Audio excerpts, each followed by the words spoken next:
हज़रत जुनैद बगदादी रहमतुल्लाह अलैह का एक मुरीद उनके पास आना छोड़ देता है, तो वह पता करते हैं कि अरे देखो अब कहाँ रह गया, आता नहीं है। मुरीद औलाद होते हैं ना, मुरीद को औलाद कहा जाता है। तो वह पता लगवाते हैं कि वह क्यों नहीं आ रहा है।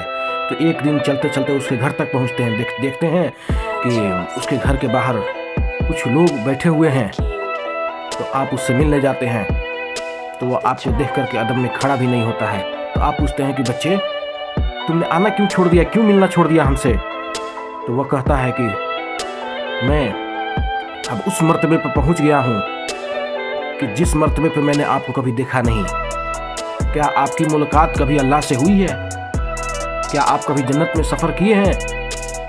तो आपने कहा कि ए मेरे दोस्त, आज जन्नत में जब जाना ना तो एक बार ला हौल वला कुव्वत भी ज़रूर पढ़ लेना। और ये बोल करके आप चले जाते हैं। आपका मुरीद जब रात में सोता है तो दो मखलूक आते हैं, आकर के उसको जन्नत में ले जाते हैं। तो उसको याद आता है कि मेरे पीर ने कहा था एक बार लाहौल जरूर पढ़ लेना। उसको तो समझ में ये आता है कि मेरी करामत देख करके मेरे पीर अंदर से जल गए हैं, उनको हसद होने लगी है, लेकिन फिर भी सोचता है कि चलो पढ़ ही लेता हूँ। पढ़ता है ला हौल वला कुव्वत इल्ला बिल्लाह। जैसे ही उसका ये पढ़ना होता है, उसकी जन्नत जिसमें वह खड़ा था वह कूड़े का ढेर बन जाता है। अपने आप को कूड़े के ढेर पर पाता है। और वह जो फरिश्ते थे जो उसको लेके जाते थे वह शैतान का रूप ले लेते हैं और वह भाग जाते हैं। तो जब उसका नींद खुलता है कल होकर के, अपने पीर और मुर्शिद के पास जाता है, बोलता है कि हुजूर ये क्या माजरा है, मेरे साथ क्या हो गया?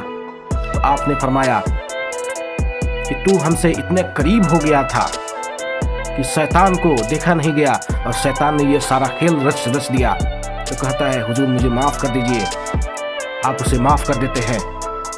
ये एक बात को आप समझिए, मुरीद कितना भी बड़ा हो जाए, कितना भी बुलंद व मर्तबा पाले, लेकिन पीर होता है।